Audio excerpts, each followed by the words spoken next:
These are a small sample version of our quilts, but the assembly process is the same.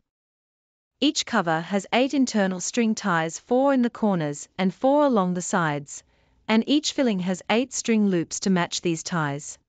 Take your first quilt, unzip it and untie all 8 strings, separating the filling from the cover. Now, unzip the second quilt and turn it inside out together with the silk filling.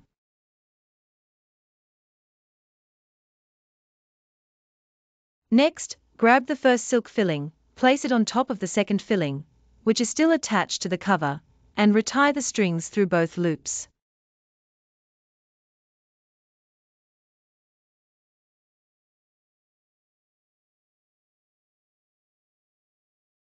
Then, turn the cover, with 2 fillings now attached, inside out and zip it up.